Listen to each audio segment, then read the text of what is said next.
Hi, I'm Nathan Ahern, and I'm the founder here at Bronze Betty. And I was doing some work on my pond, and I realised that we get a lot of questions about, can you put our bronze and our art in water? Because people want to put it in their fish pond or their aquarium, as an ornament. And there's been lots of questions about that, concerns of impact on the fish because of the copper content, those sorts of things. And so I was doing work on the pond and I was trimming up all the trees here, to switch them around, and I saw that there was an opportunity for me to show you a video of what it looks like after our bronze has been underwater for about, intermittently underwater, above and beyond, below the water for about 2 years. And you'll see this one here on the left. I hope it's on the left for you. It's on the left for you on the screen. This is what it would look like, brand new as it arrived. I'll give you a view of it. You've probably seen it on a video. So it comes like this. This is the crocodile skull. And I actually put this, you might actually be able to see it there in the video. I put this in as a test. When we built this pond, not long afterwards we got flooded. So there was about this much water in the pond. Sorry about my dog. Sorry, not the pond, in the yard. The whole house got flooded, and so I put this in the pond because it got flooded, and I thought, well, we can't sell it. Why don't I take the opportunity to see how it goes with the fish? So I'm just going to pull it out and show you. So we really haven't taken this out of the water in about 2 years, and you can see it there. It's just spitting out some water, and this is what it looks like. So this is what it looks like to be 2 years underwater, and you can actually see that it's gone brown here and it's lighter here. And the reason for it is that pretty much this stays underwater all the time, and the level of the pond fluctuates between here and here, just depending on if it rains or whatever. Hopefully you can see that. So it's really dark here just because of and you can see it's just created like a layer, like a dark layer, which is often what happens if you leave bronze for a really long time, or at least our bronze. It creates this really dark layer that's very, very tough. Now, now that I've taken that out of the water, I can show you our fish. Now, hopefully you can see our fish there. They actually peck at the bronze all the time. The pond's full of about 50 different goldfish, and they don't seem to mind it. We've never had any deaths from it. There's another one up the other end. It sat in for the same amount of time. We got flooded. So I had a couple of them.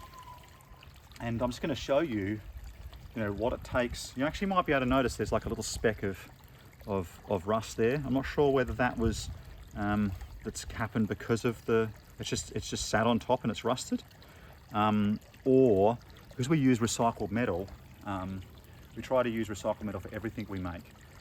Whether there's like a speck of rust has gotten in the actual casting, and it would have been like the tiniest little speck. Like, we use magnets to remove everything we possibly can, but in the recycling process, we can sometimes miss things. So after 2 years underwater, we've got a couple of little specks of rust here.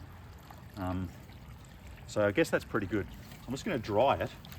Let's just give it a little dry, and just see how long it takes to bring this up to up to sort of a colour like this. I'm just going to do a little spot here. So first of all, I'm going to try the brasso, just the stock standard brasso you get from the supermarket. This is stuff I bought from Coles, just so that I knew that I was using exactly the same stuff that you would be. So I'm just going to open it. I'll give it a shake first. Now, obviously I wouldn't use brasso on this and then put it straight back in the pond. I want to wash it off, so I've got this little bucket of water here. You can't see that. So let's see. I've never tried this before, so you're seeing this live. So this could take more than I expected, or it could take less. I can't imagine it's going to be, super fast. And if I wanted to clean this completely, because it's it's such an intricate thing, I'd want to use some kind of electrolysis, which doesn't require electricity. It just requires me to use some aluminium, and there's a video of that process, which is just vinegar and bicarb soda and aluminium. So I'm just going to start now. Just dried this off, and I'm just going to give it a little rub here. and just see how long it takes to polish it, like to bring some colour off and deal with it. Well, there you go. It's that quick. I don't know if you can see that. I hope you can. See how you can see the difference there? Now, what I'm going to do is, if I wanted to do this, you know, quite a bit, I'd actually use a buffing wheel. Mostly because the paper towel on an abrasive surface like that just gets a bit knocked around. You could use a towel like this. I'm not going to use that. I'm going to try an abrasive wheel. Well, no, it's like I actually just put a bit of this on it, really. At one point I used the compound, but I kept forgetting where it was, and it didn't produce as good a result as Brasso. So I'm just going to give it a bit of a hit here. I'm sorry if it's loud for you.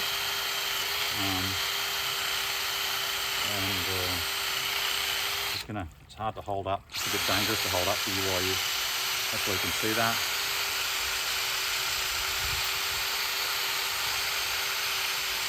Okay, so let's stop that now.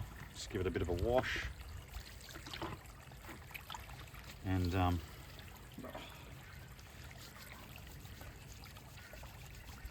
just give it a, there you go. You've seen it here first.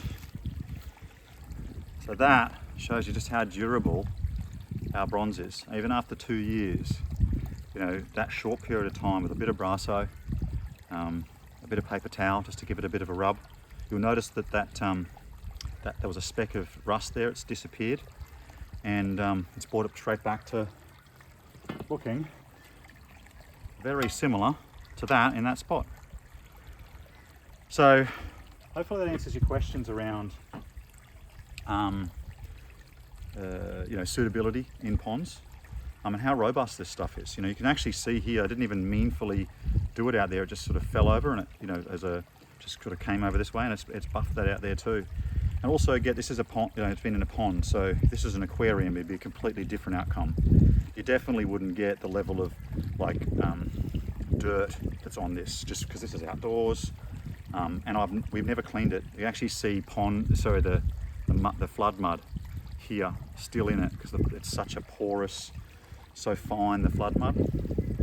So hopefully that answers any of your questions or concerns about, you know, how robust our bronze is in the underwater and as an ornament, and even outside.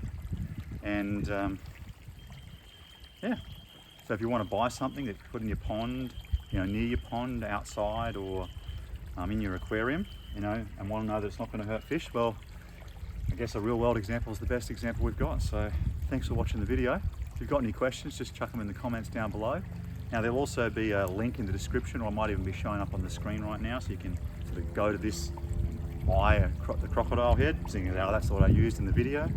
And if you go there and there's something else you'd like to buy in bronze and you're intrigued, you know, we've got a lot of products on our website, and you can purchase them there, get in contact with us and find out more. Sorry about the helicopter. It's, can't make sure helicopters don't fly over when you're taking a video in your backyard. But thanks for watching, and I'll see you on the next video. Bye.